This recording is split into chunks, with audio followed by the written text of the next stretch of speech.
Spending more time now digging logs out that I'm actually building, and they're so iced up. I think I'm gonna have to melt them over the fire or get a torch or something.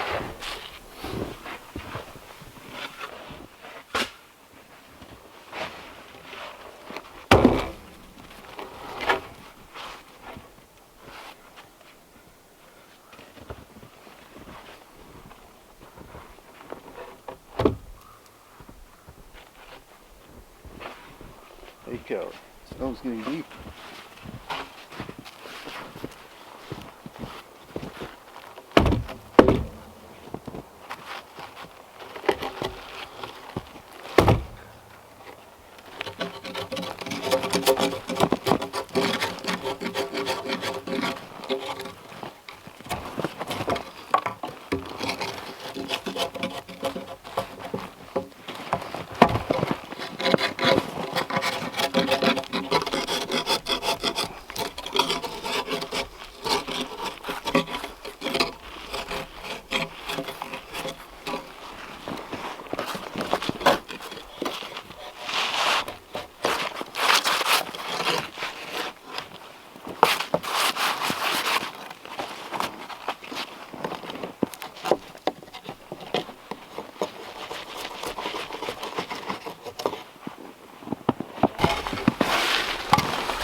on the front porch, sitting on the steps.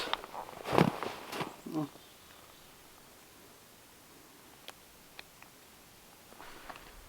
do you think?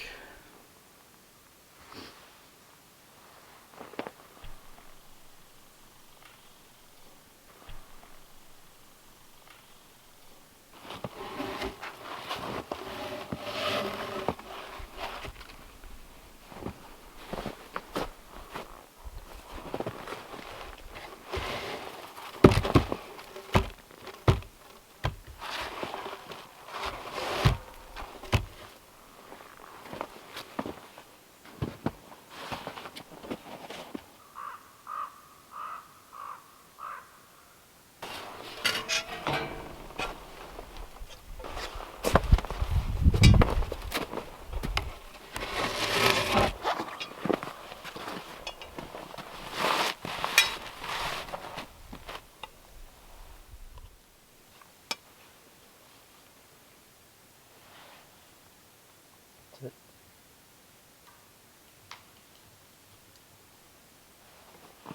High five. High five.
What are you doing up there?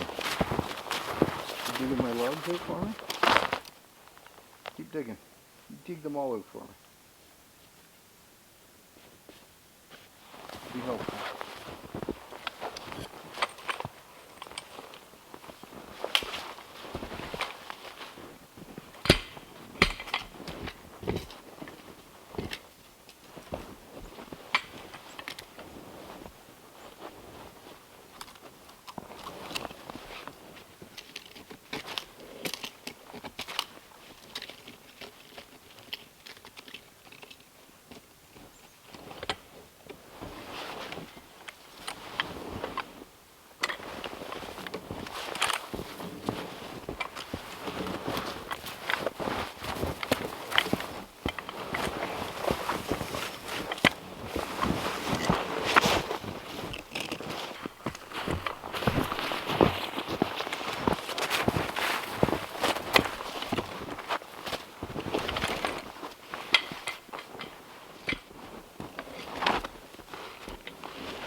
I'm going to stop recording for the day got up to about 5 degrees Celsius in the middle of the day when it got sunny out. And what's happening is all this snow, and we have tons of it now, it's like 30 inches by the looks of it on top of the outhouse. It's starting to compress with all the warm temperatures and the humidity in the air starting to compress it.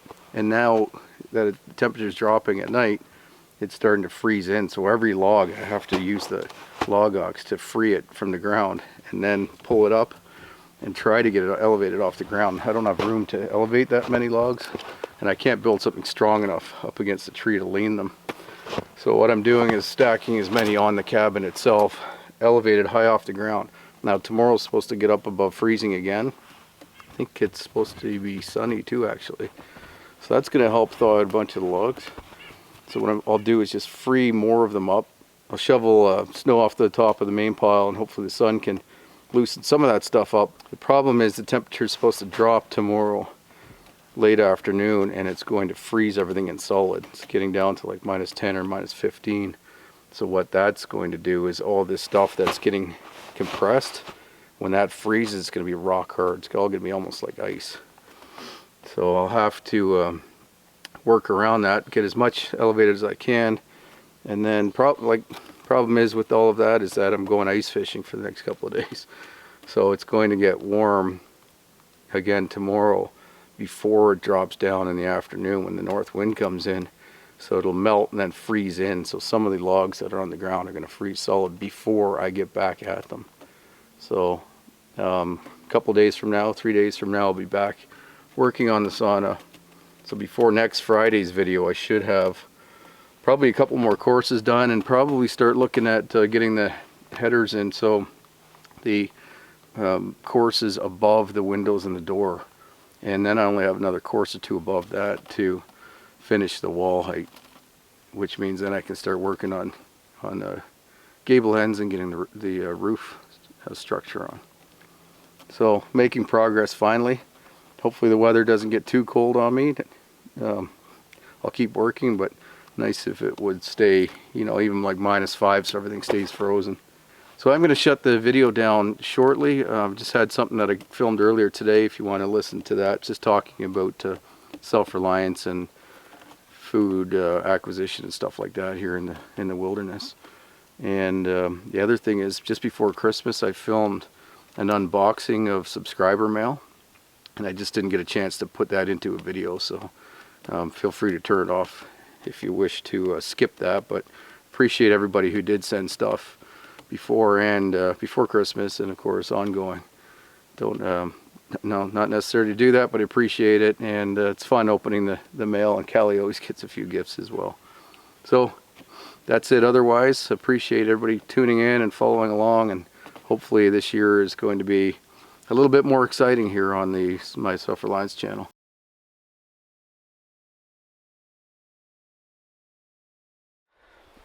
Well, thanks for watching that video. A little update on what I'm doing with the sauna here. I was, and of course, as I was working all day today, in the nice warm weather, about almost 2 degrees Celsius out here, and the sun's trying to peek through the clouds. Just enjoying the day, but thinking, of course. And it's always interesting in the days following a controversial video, I guess. You can call it controversial, even though I don't find it controversial. But my hunting video was my last one, prior to this one. The deer hunting video. And it's always food for thought. I mean, I'm never in a position myself where I'm 100% convinced that I'm right about everything and that I shouldn't listen to other people's opinions. However, that doesn't mean I don't have a strong opinion about something, and I do in a lot of cases feel that I'm as right as I think I can be, knowing in my situation and knowing what I know.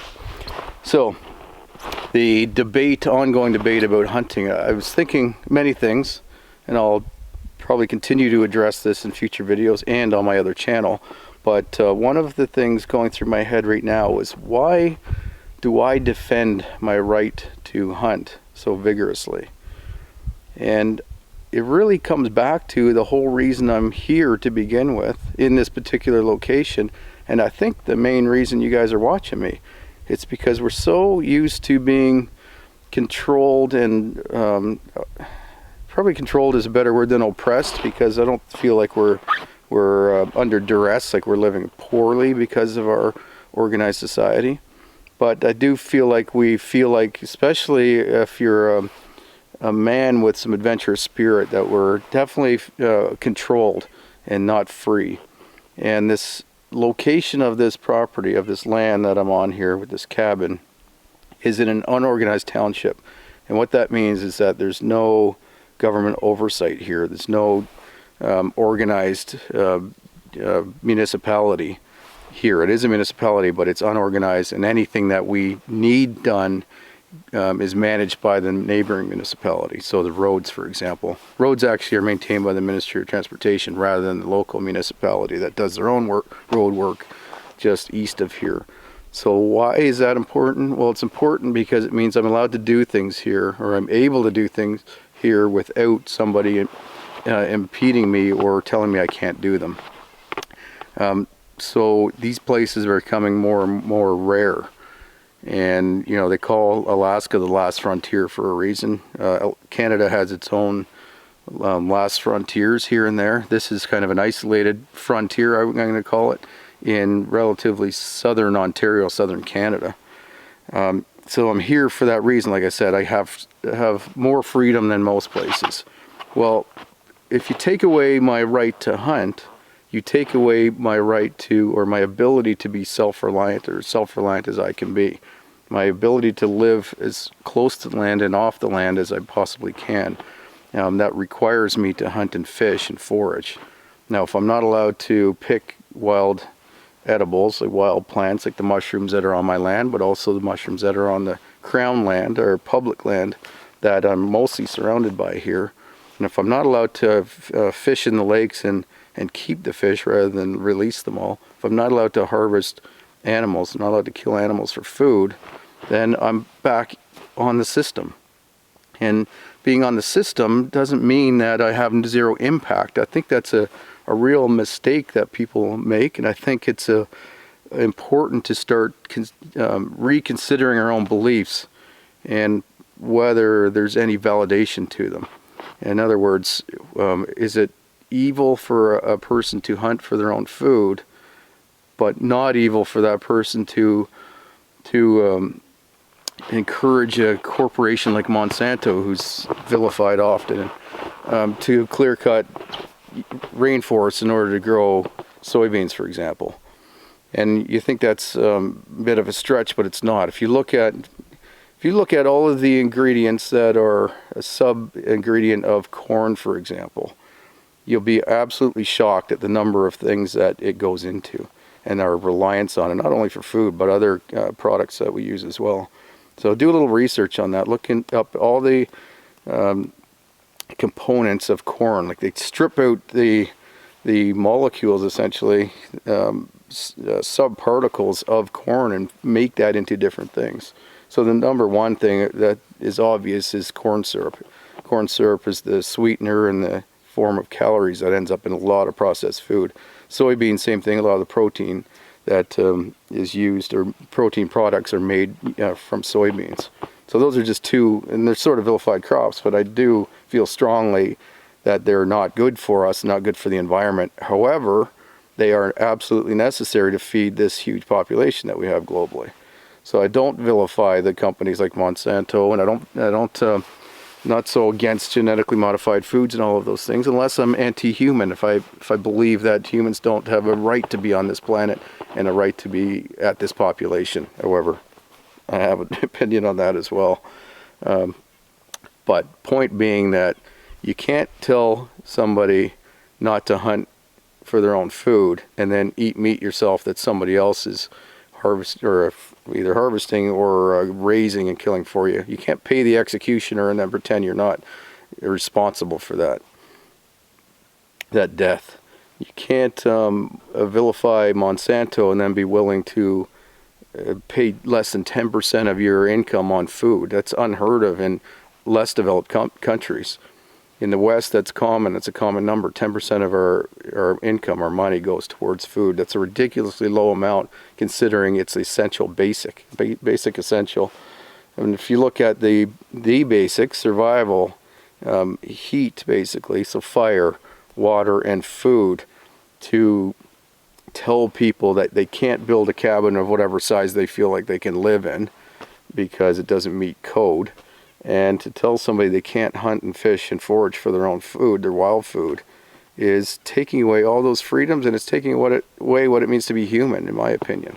I think this vilification of these corporations that provide our food, and also of people who raise their own food or harvest their own food from the wild, you can't have the best of both worlds. You can't say I'm a vegetarian and that I have no impact on the earth, and then say I hate Monsanto and I hate hunters who harvest their own food. It's too contradictory, and it's too hypocritical. And I know we're all hypocrites. I've said many times I'm a hypocrite myself. But we have to stop just saying, I believe this and this and this, and I'm right about that thing. I don't know if any of us actually truly believe or know what we believe ourselves. We're too inundated with information from other people. Now, if somebody is an anti-hunter because they were a hunter before, or they have killed something for their food, and they feel like it's just not for them, they're not capable of doing that without too much guilt or remorse, then I think that's respectable. But to say I'm an anti-hunter without ever having harvested a game animal or eaten game animal that's harvested ethically by somebody else, or doesn't have a full, true understanding or appreciation or acceptance of their impact on the rest of the environment by eating things that are not produced by themselves, such as soybeans and corn, as a vilified example, by somebody else. So that is my opinion on the whole matter. I think well-meaning comments like, maybe you shouldn't have hunting on this channel, you should put it on your other channel, on your Sean James channel. I think it was a well-meaning comment, and I don't want to not recognize that, but I think that's kind of sad that that's where our society's at, that we think harvesting food doesn't belong on a channel about self-reliance. I mean, like I said, it's one of the basics. I'm doing the basics here, and I'm only able to do the basics because I still have the rights to do that here, and if the rights are stripped from me, if I am going to try to continue to live this kind of lifestyle without right to do so, I would have to at the very least, hide it from the world. And certainly wouldn't be on YouTube talking to you about it. So very interesting times we live in, where a hunter is the villain. He's considered evil. Where we wouldn't be here, first of all, without the omnivorous nature of our predecessors, and we certainly wouldn't be here if they weren't successful hunters. So the fact that we're vilifying hunters is very ironic, and we're living in such a fast-paced fast-changing time. You know, really, this diet that we're currently on is less than 100 years old, and you think about that in the span of history, the span of human history, it's ridiculously small. It's irrelevant in the past, in the future. I mean, we'll be looking back on this period thinking this was such a drastic change, but so unusual and contradictory and so brief that how could we at this time think that we were right and everything before and everything after is wrong.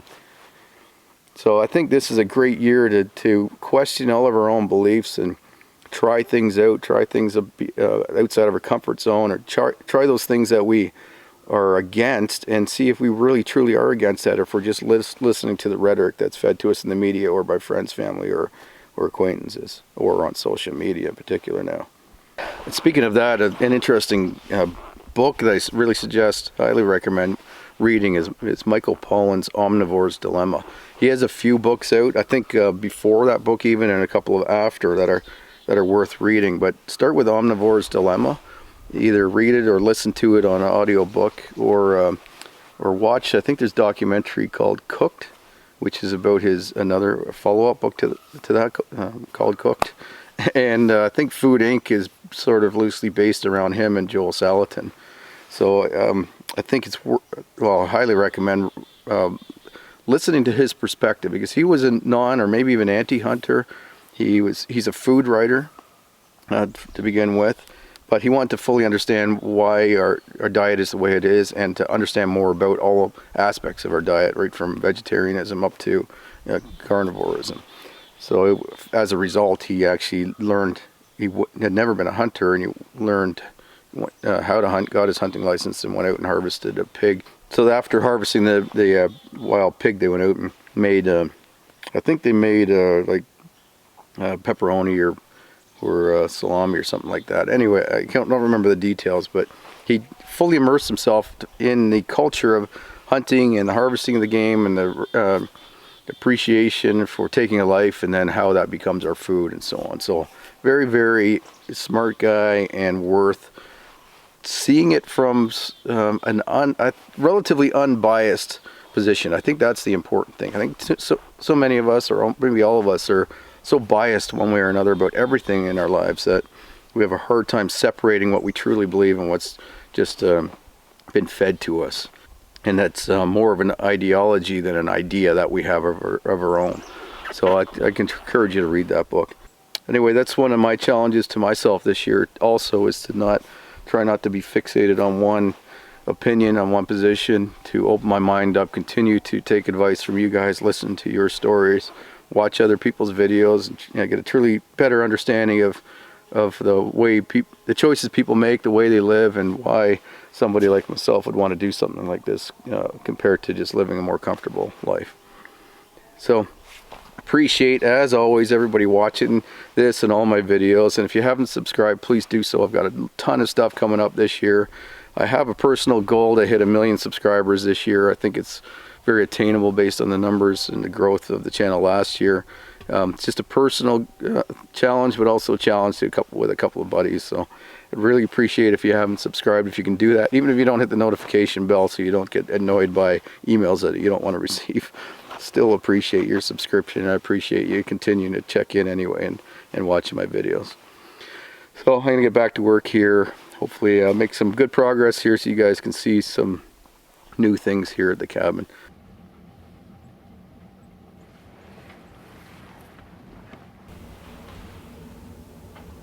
Everybody, welcome back to the cabin. I am opening up all the gifts that arrived in the P.O. box this week. Again, really appreciate it. Not necessary, but really appreciate everybody who has been sending stuff to not only to me, but to my family and to Callie as well. Got a couple of boxes here from Matt Girls. Thank you, Matt. So Matt sent me food, which is always appreciated, as you know.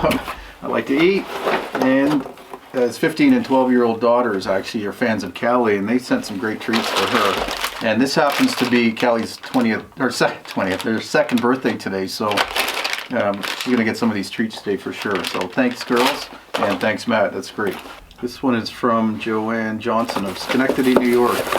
Joanne, that's awesome. If you don't know what this is, it's a spigot for my wine barrels. I have a couple of small brass ones. That's all we could find online. And I was really hoping I'd be able to find something this size. This is perfect. It will let a lot more water out, and I just like that it's wood as well. Very cool. Andrew at outboundtoexplore.com.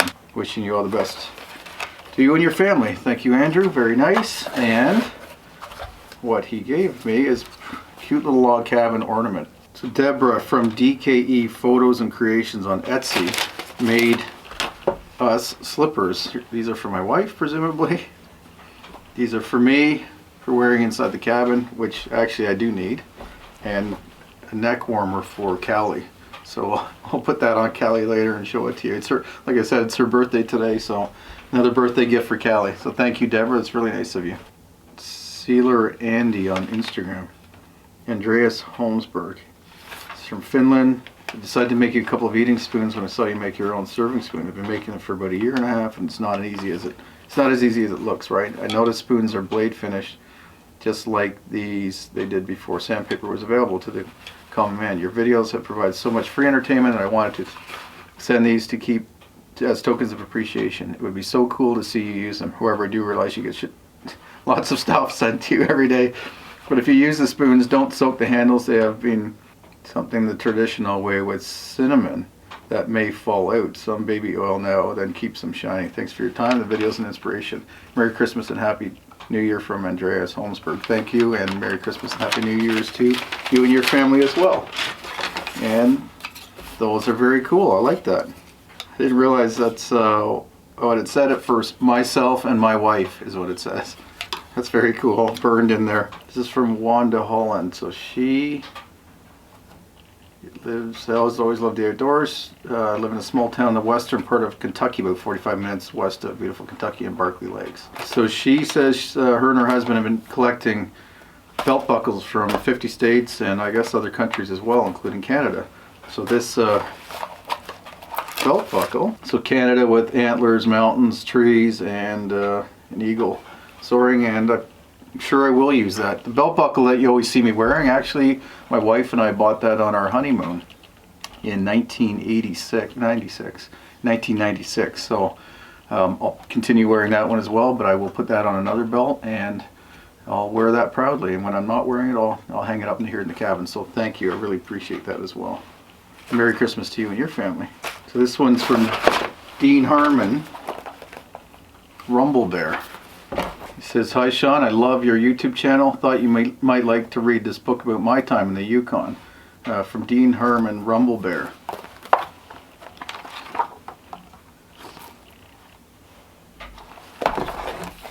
So yeah, I'll definitely read that around the campfire, maybe tonight. So thank you for that. So we got lots of letters and cards from so many nice people, and I unfortunately just can't read them all. Rihanna, who's that? I'd really like to be able to mention each and every one of you, but there's so many, and I'm just so grateful, and whole family's just overwhelmed by the support that you're giving us, and my daughters and my wife and I really appreciate all the kind letters and Christmas cards and best wishes that you've been sending. So I will proudly hang these all over the cabin, and just know that I sincerely thank each and every one of you. If I could personally, I definitely would do that. And yeah, just overwhelmed, like I said, by the generosity of all you guys. Just really appreciate that. It's so nice having such a large family for Christmas this year, and glad to be able to share with you what we're doing here at the cabin.